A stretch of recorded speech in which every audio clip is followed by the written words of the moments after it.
Momento Catequético com Dom Paulo César Costa.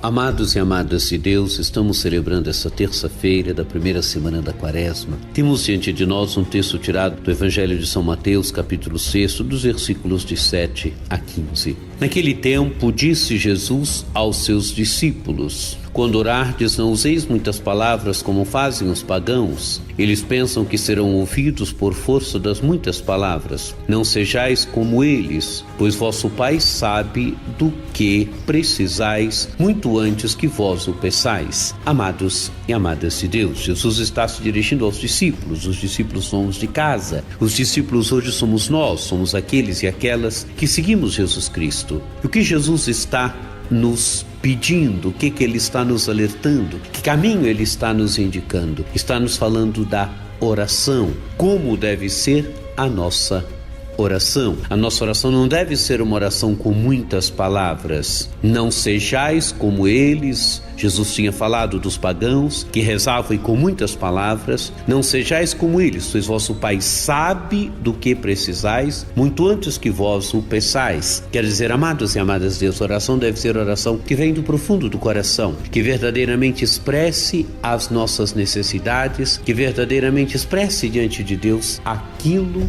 do que precisamos. E Jesus agora vai dizer aos discípulos como rezar, vai ensinar os discípulos a rezar o Pai Nosso. Vós deveis rezar assim: Pai Nosso que estás nos céus, santificado seja teu nome. Venha o teu reino, seja feita a tua vontade, assim na terra como nos céus. Amados e amadas de Deus, Jesus mostra como o discípulo deve rezar. O discípulo deve rezar primeiro reconhecendo a paternidade de Deus. Pai nosso que estás nos céus. O discípulo deve pedir que o nome de Deus seja santificado, que o nome de Deus seja verdadeiramente santificado, que o orante, que as pessoas santifiquem verdadeiramente o nome de Deus. Deve pedir a vinda do reino. Venha o teu reino. Deve pedir que a vontade de Deus se realize, seja feita a tua vontade, assim na terra como nos céus. Terra é o que está mais abaixo, céu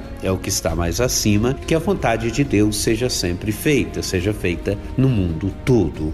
E continua: o pão nosso de cada dia dá-nos hoje, perdoa as nossas ofensas, assim como nós perdoamos a quem nos tem ofendido, e não nos deixes cair em tentação, mas livra-nos do mal. Agora, amados e amadas de Deus, o orante pede a Deus aquilo de que ele tem necessidade para viver. O pão nosso de cada dia dá-nos hoje. O pão nosso de cada dia é aquilo de que temos necessidade para viver, é aquilo de que temos necessidade para conduzir a nossa vida e conduzir a nossa vida com dignidade. Continua: perdoa as nossas ofensas, assim como nós perdoamos a quem nos tem ofendido. Nós pedimos a Deus que nos perdoe, porque nós perdoamos a quem nos tem ofendido. Dar o perdão, pedir o perdão a Deus. E continua: e não nos deixes cair em tentação, mas livra-nos do mal. Pedimos a Deus que nos livre da tentação, que não nos deixe cair em tentação, ou melhor, não pede que nos livre, mas que não nos deixe cair,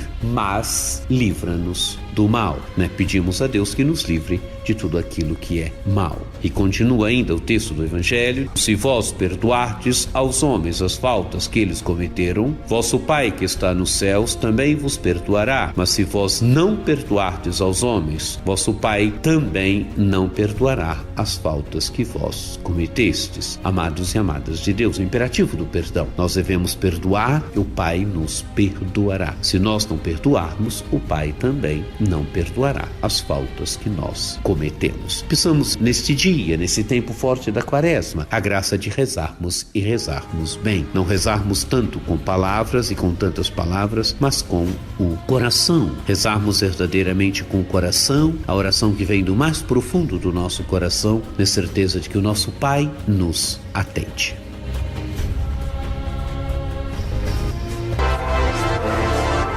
Acesse o nosso site diocesesaocarlos.org.br.